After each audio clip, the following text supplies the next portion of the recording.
107.5 The Game Podcasting is sponsored by Modern Exterminating, a family-oriented company. Professional, honest, and dependable pest control solutions. We're your one-stop shop for all pests. You want the good news or the bad news, right? I'm a bad news first kind of guy. So when it comes to South Carolina the other night, and at least for the season, let's start with the obvious. You can't run the ball. And that only becomes more problematic as you become more one-dimensional, because not only can you not run the ball with your running backs, but basically teams are now going to force Lenoris Sellers to win games for South Carolina through the air. Now, he did well the other night. There's some sacks that he's got to not take, and that's been something this season in really every game so far. But, y'all, there's a 294-yard rush disparity in Saturday's game. 294 yards in a game. In a game.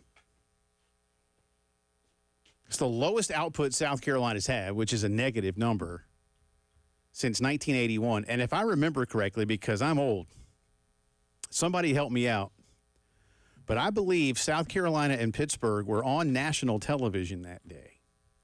And the game got so out of hand that they moved it to another game and then had to apologize for moving the game and then gave Carolina another game. If I'm wrong about that, if I have something different in my head, somebody hit me up and let me know. 294-yard rush disparity.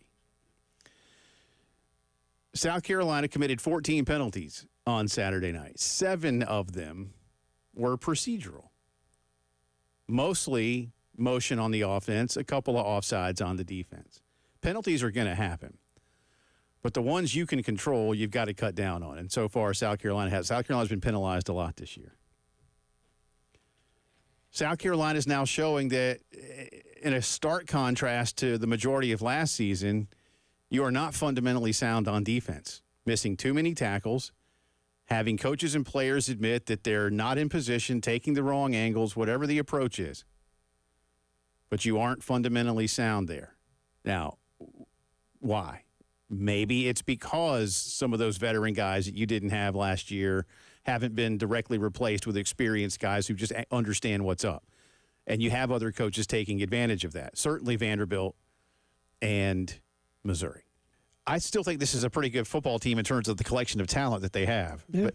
But they've got to find the ways to put it together. And, again, this week – I don't think it gets any easier. I think Kentucky, of the 3 teams that you open conference play with, is the worst of the 3. But I also know, like we said, with the other 2 head coaches that you just went up against, you seemingly are playing into Mark Stoops' hands when it comes to a fundamental type of ball game and what he wants to do. And you and I may be joking a little, but not really. That's kind of the funny, because it's true, because I expect a rock fight. Yeah. And I'm not sure South Carolina at this point is ready to win a rock fight. Stoops wants 2-0. Yeah, if he'll be happy. He'll be tingly if he got 2-0. Yeah. Here's the thing about it now. And we yipped about this in the first segment of the show. Everything else is done now. All the noise, all of this, all that, all the expectation, now it's one thing now. Go beat Kentucky. It's that simple to this point. And if you're Shane, and you look, you're so much in the fight, you don't think of these things. But, you're coming off this 9-win season. You've got this program right where you want it to be, right? And you've got talent on this football team. You do. On both sides of the ball, you have talent. It's just right now, it's not working on either side of the ball for different reasons. We talk about the offense a lot defensively. We'll flip the switch another way. Teams are doubling Dylan Stewart. Missouri, every snap, pretty much, it was going to be an obvious passing situation. Dylan Stewart was doubled on Saturday. And watching him run around those double teams and still on so many opportunities at least get close, you recognize that kind of talent. But there again, I know what you're getting ready to say, too, so I want but yeah.